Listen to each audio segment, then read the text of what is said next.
இன்றைக்கி topic investing in mutual funds. 1000க்கு மேலே மியூச்சுவல் ஃபண்ட்ஸ் இருக்குது. அதை நம்ம தேவைக்கு பெர்ஃபெக்டான மியூச்சுவல் ஃபண்டை செலக்ட் பண்ணுறதுக்கு ஒரு எக்ஸாம்பிளாக ரெஸ்டாரண்ட்டை வச்சு பார்க்கலாம். பிரியாணி, பரோட்டா சாப்பாடு அதுமாதிரி நீங்கள் விரும்புகிற உணவை தேர்ந்தெடுப்பது போல் உங்கள் மியூச்சுவல் ஃபண்ட்ஸை இன்வெஸ்ட்மெண்ட் கோலை பொறுத்து செலக்ட் பண்ணுங்கள். மசாலா, காரப்பொருட்களை உங்களுக்கு எந்தளவு எடுத்துக்கொள்கிறீர்களோ அதே போல் ரிஸ்க் தாங்கும் கெப்பாசிட்டி என்ன என்பதை அறிந்து மியூச்சுவல் ஃபண்டை தேர்ந்தெடுங்கள். அசட் அலோகேஷன் ஒரு சமநிலையான மெனு அனைவருக்கும் ஏதாவது ஒன்றை வழங்குகிறது. உங்கள் முதலீடுகளை பல்வேறு அசட்களில் பகிர்ந்து கொள்வது உங்கள் இன்வெஸ்ட்மெண்ட்டை பாதுகாப்பாக வைத்துக்கொள்ள உதவுகிறது. மியூச்சுவல் ஃபண்டுகளை தேர்வு செய்யும்போது குறைந்த எக்ஸ்பென்ஸ் உள்ள தரமான மியூச்சுவல் ஃபண்டை தேர்வு செய்யுங்கள். ஒரு திறமையான சமையல்காரர் போல அனுபவம் உள்ள ஃபண்ட் மேனேஜர் நல்ல இன்வெஸ்ட்மெண்ட் டிசிஷன் எடுத்து உங்களுக்கு சிறந்த ரிட்டர்னை உறுதி செய்வார். பாஸ்ட் பெர்ஃபார்மன்ஸை சரிபார்க்கும், ஆனால் அதனை மட்டுமே நம்பி இருக்க வேண்டாம். வரி விளைவுகளை கவனத்தில் கொண்டு உங்கள் முதலீட்டு விருப்பத்தை பூர்த்தி செய்யும் ஃபண்டை தேர்ந்தெடுங்கள். Mutual fund schemes including their risk profiles and potential returns.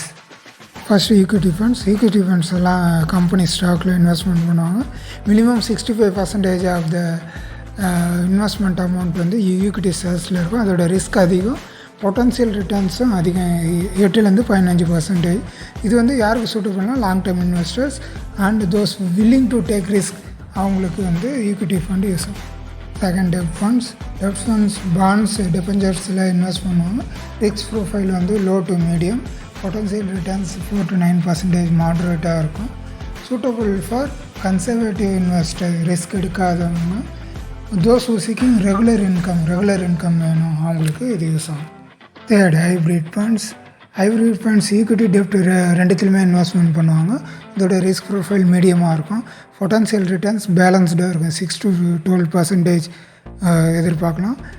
இது யாருக்கு யூஸ் ஆகும்னா investor seeking for growth and income ரெண்டுமே வேணுன்றவங்களுக்கு யூஸ் ஆகும். ஃபோர்த், இண்டெக்ஸ் ஃபண்ட்ஸ் எல்லாம் மார்க்கெட் இண்டெக்ஸை ட்ராக் பண்ணோம். இதோட ரிஸ்க் ப்ரொஃபைல் மீடியம் டு ஹையாக இருக்கும். பொட்டன்ஷியல் ரிட்டர்ன்ஸ் வந்து மார்க்கெட் லிங்க்டாக இருக்கும், 7-14% வரும்.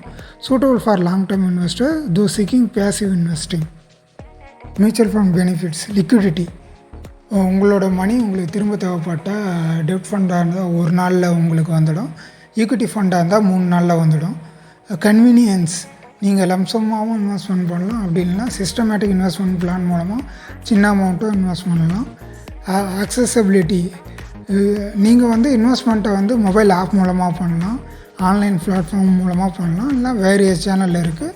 அது இல்லாமல் டிஸ்ட்ரிபியூட்டர், எங்களை மாதிரி டிஸ்ட்ரிபியூட் மூலமாகவும் நீங்கள் வந்து இன்வெஸ்ட்மெண்ட் பண்ணலாம். With chip you can invest fixed amount regularly. Monthly minimum 500 ரூபாயிலேருந்து உங்களால் இன்வெஸ்ட்மெண்ட் பண்ண முடியும். அதுவும் இல்லாமல் நீங்கள் வந்து ருப்பி காஸ்ட் ஆவரேஜிங் பண்ணலாம். Thank you. Consider this key factors when choosing mutual fund. Main வந்து ரிஸ்க் ப்ரொஃபைல் தான். உங்களோட ரிஸ்க் ப்ரொஃபைலை பொறுத்து தான் நீங்கள் வந்து மியூச்சுவல் ஃபண்டே செலக்ட் பண்ணணும். அடுத்து financial goals, asset allocation, expense ratio, fund managers track record, past performance, tax implications. Thanks for watching. Subscribe for more contents.